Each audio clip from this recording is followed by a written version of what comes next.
My name is Michael Stallings, and I'm the founder and head of content at the Creative Campus. The Creative Campus, it is a creative agency within the tri-state area, and we specialize in elevating brands through intentional content and strategic design, which basically means we are the hub for all of your content, all of your design needs. So that's graphic, website, brand design, merch design, and things of that nature, as well as strategy. So content strategy, how are you going to get your content in front of your target audience?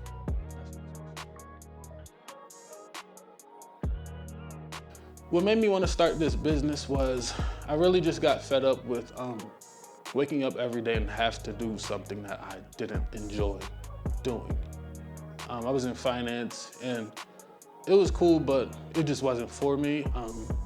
Waking up and just doing the same thing every single day is just not who I am.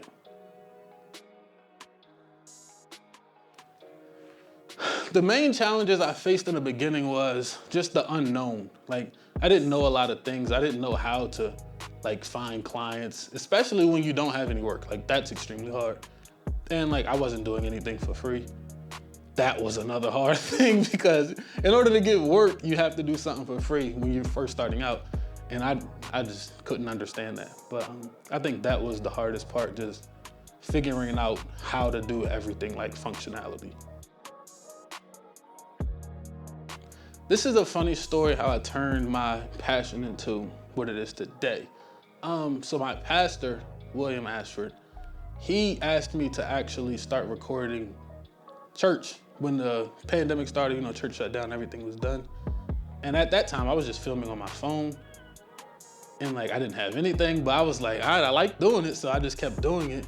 And yeah, it just grown to this. But I just made up in my mind that I just didn't want to do anything outside of just being happy. So once this opportunity presented itself so I can just, become a full-time creative entrepreneur, content creator, and all of that, I just went with it and just never looked back. So the process of building all of that, because that is a lot, it took a very long time. For the first probably 6-7 months, because I've only been doing this for 14, 15 months. But for the first half of this, I was just doing everything by myself and just figuring it out as I went on. But over the time, I've learned to trust some other people with the projects. And we've just built the team. We now have 4 people on staff.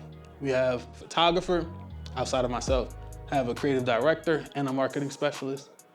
And yeah, it took some trust in people outside of myself. And yeah, we just kept building from them. Some of the mistakes I wish I could have avoided was not trusting people earlier. I'm a firm believer in it takes a village to do anything.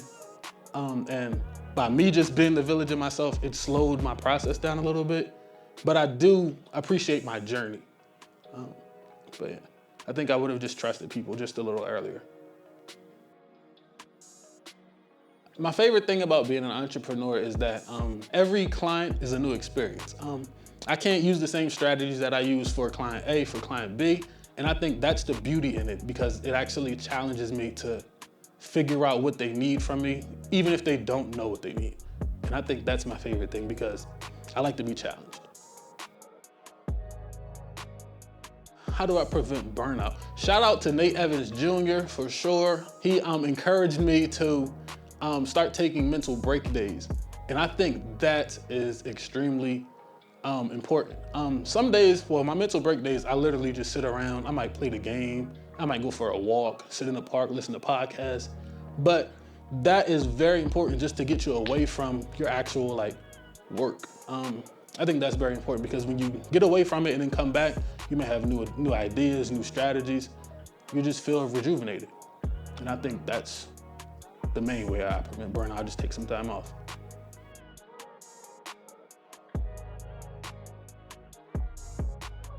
So the top 3 websites that I use every day for my creative process is YouTube. I go on YouTube and study. There's so much knowledge on YouTube, so many knowledgeable people on YouTube. And it's just, you can learn anything off YouTube. But another thing because I like to learn. So another thing I use is Skillshare. They have courses designed for whatever niche you want to be in. Like if you want to learn music, they have a course for music, they have a course for photography, things like that. I love that. And then my third would be, it's a website called Ghost Plugins. It's basically like a coding software for websites, because I'm trying to learn coding now so I can, provide more value to my clients. And I think those would be my top three. Yeah, because I like to learn, and that's really, all three of them are about learning. My top two mobile apps that I use on a day-to-day for my creative process is Milanote and Notion. Start with Milanote. Milanote is a design software that I use to like storyboard shoots or like create set designs and things like that, just regarding design. But Notion is like basically my organizational workflow. My calendar is on Notion. All the details about client projects is on Notion. Every single detail about how I'm gonna do something or why I'm doing something is on Notion. And those two are extremely valuable to me.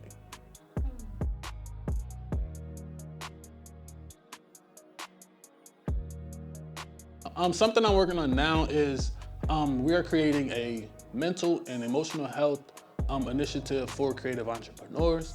I'm working on that with Nate Evans Jr. And we are meeting with some other partners, some other big partners, so we can get venues, funding, and a bunch of other things. The project is called Being Me is Dope, and we're building a support system and a bunch of resources for creative entrepreneurs regarding mental and emotional health, so we can, boost their well-being and boost their confidence. That's the next project we're working on, and that's expected to launch mid-July.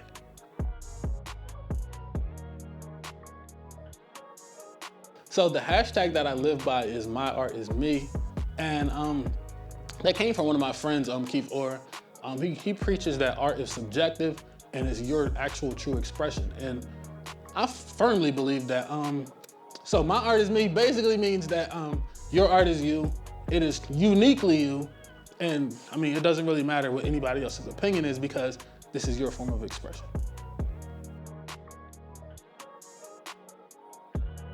I was recently watching a YouTube video with TD Jakes, and he said this one quote, and it really stuck with me. He said, when it feels like life is burying you, you have to understand that God is just planting you. I feel like it's so much power in that. Just because, like, even if you think of just savoring your journey as a creative entrepreneur, or entrepreneur in general in life, you're gonna have those bad times, you're gonna have those terrible times, and it's gonna be even worse.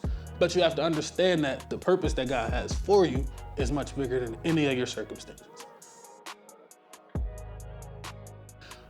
So the ways you can learn more about the Creative Campus and everything we have going on, you can head to our website, thecreativecampus.us, as well as following us on all social medias, Facebook and Instagram and TikTok at the.creativecampus.